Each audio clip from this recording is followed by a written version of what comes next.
ఏడుకొండలు పరిసర ప్రాంతాల్లో అపవిత్ర కార్యక్రమాలతో పాటు వాణిజ్యపర అంశాలకు తావు లేకుండా చర్యలు తీసుకుంటామని సీఎం చంద్రబాబు ప్రకటించారు. తిరుమల క్షేత్ర అభివృద్ధిపై టీటీడీ అధికారులతో సమీక్ష నిర్వహించారు. శ్రీవారి ఆలయాల నిర్మాణాలకు ఆలయ ట్రస్ట్ ఏర్పాటు చేస్తామన్నారు. అన్నదానం, ప్రాణదానం తరహాలోనే మాధవ సేవ కోసం కొత్త కార్యక్రమానికి శ్రీకారం చుడుతున్నట్లు చెప్పారు. ఏడుకొండలను ఆనుకొని గతంలో వివిధ సంస్థలకు ఇచ్చిన భూ కేటాయింపులను రద్దు చేస్తున్నట్లు సీఎం ప్రకటించారు. వెంకటేశ్వర స్వామి ఆస్తులను కాపాడటమే తమ లక్ష్యమని ముఖ్యమంత్రి చంద్రబాబు అన్నారు. తిరుమల క్షేత్ర అభివృద్ధిపై పద్మావతి అతిథి గృహంలో TTD chairman BR Naidu, EO శ్యామలారావుతో సమీక్ష నిర్వహించారు. శ్రీవారి ఆలయంలో హిందువులు మాత్రమే పనిచేయాలని, అన్యమత ఉద్యోగులను తొలగించడానికి ఇప్పటికే ఆదేశాలిచ్చామన్నారు. దేశవ్యాప్తంగా అన్ని రాష్ట్రాల రాజధానుల్లో వెంకన్న ఆలయాలు కట్టాలని నిర్ణయం తీసుకున్నామన్నారు. ప్రపంచవ్యాప్తంగా హిందువులు ఎక్కువగా ఉన్న చోట్ల ఆలయాలు నిర్మిస్తామని, దీనికోసం ఆలయ ట్రస్ట్ ఏర్పాటు చేస్తామన్నారు. ఏడుకొండలు వెంకటేశ్వర స్వామి సొంతమని, ఈ గిరుల్లో ఎలాంటి అపవిత్ర కార్యక్రమాలు జరగకూడదన్నారు. అన్నదానం, ప్రాణదానం తరహాలోనే మాధవ సేవ పేరుతో కొత్త కార్యక్రమానికి శ్రీకారం చుడతామని తెలిపారు. బోర్డు సభ్యులు, టీటీడీ అధికారులు వ్యక్తిగత ప్రయోజనాల కోసం తిరుమల పవిత్రతను దెబ్బతీసేలా వ్యవహరిస్తే సహించబోమని సీఎం తేల్చి చెప్పారు. మానవ సేవ కోసం 2 కార్యక్రమాలు చేశాం. అన్నదానం, అది అయిన తర్వాత ప్రాణదానం.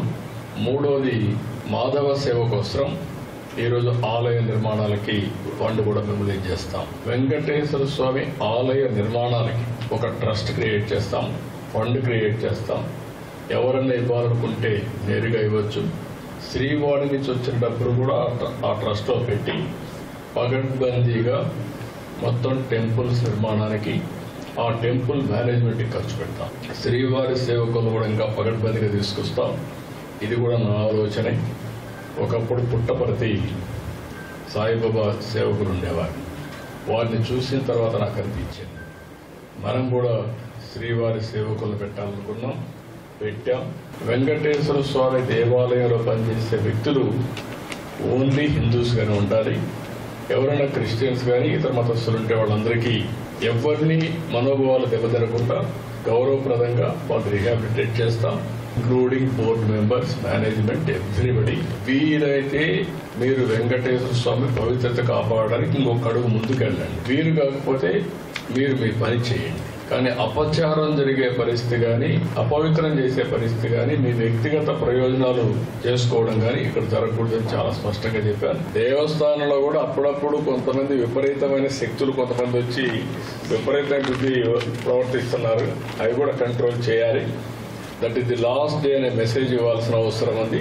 Will control everything. గడిచిన 5 ఏళ్లలో కొండపై చాలా దారుణాలు జరిగాయన్నారు. తిరుమల నుంచే ప్రక్షాళన చేస్తానన్న మాట ప్రకారం చర్యలు తీసుకున్నామన్నారు. తిరుమలలో పరిశుభ్రతకు ప్రథమ ప్రాధాన్యతనిస్తామని చెప్పారు. ఏడుకొండలను ఆనుకొని వాణిజ్యపరమైన అంశాలను అనుమతించమన్నారు. ముంతాజ్ హోటల్కు వైసీపీ ప్రభుత్వ హయాంలో 20 ఎకరాలు కేటాయించారని తెలిపారు. వివిధ సంస్థలకిచ్చిన భూ కేటాయింపులను రద్దు చేసినట్లు సీఎం చెప్పారు.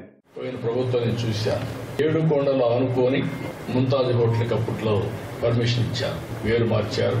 అయినా కూడా నేను వారికి చెప్పింది, ఇక్కడ మీకు ఇవ్వలేం. ముంతాజ్ హోటల్స్ 20 ఎకరాలు, MRKR construction industries private limited 5 ఎకరాలు ఇచ్చారు. ఈ 35.32 క్యాన్సిల్ చేస్తున్నాం. ఏడుకొండలు ఆనుకొని ఎలాంటి కమర్షియలైజేషన్ కానీ, అపవిత్రం చేసే కార్యక్రమాలు ఎక్కడా ఉండడానికి వీలు లేదు. ఓబ్రాయ్ హోటల్స్, చాలా హోటల్స్ కడుతున్నారు. వాళ్ళు ఒక స్టేజ్లో మేము వెజిటేరియనే పెడతామని కూడా ముందుకు వచ్చారు. అయినా కూడా నేను చెప్పింది, ఈ ప్రిమిసెస్లో మాత్రం ఎవ్వరూ ప్రైవేటు వ్యక్తులు ఉండడానికి వీలు లేదు. అవసరమైతే ఆల్టర్నేటివ్ ల్యాండ్ ఇస్తామని చెప్పాం. దాన్ని కూడా వాళ్ళు ఒప్పుకున్నారు. రోడ్డు ఆ పక్క ఇస్తాం తప్ప ఈ పక్క ఎక్కడ ఇవ్వం. We're very clear. అది వాళ్ళతో మాట్లాడి టీటీడీ సార్ట్అవుట్ చేస్తారు. కోట్లాది మంది భక్తుల ఆరాధ్య దైవమైన కలియుగ వెంకటేశ్వరుని వైభవాన్ని పెంచేలా టీటీడీ ఉద్యోగులు పనిచేయాలని సీఎం పిలుపునిచ్చారు. సమావేశం అనంతరం పద్మావతి అతిథి గృహం వెలుపల ప్రజల నుంచి వినతి పత్రాలు స్వీకరించారు.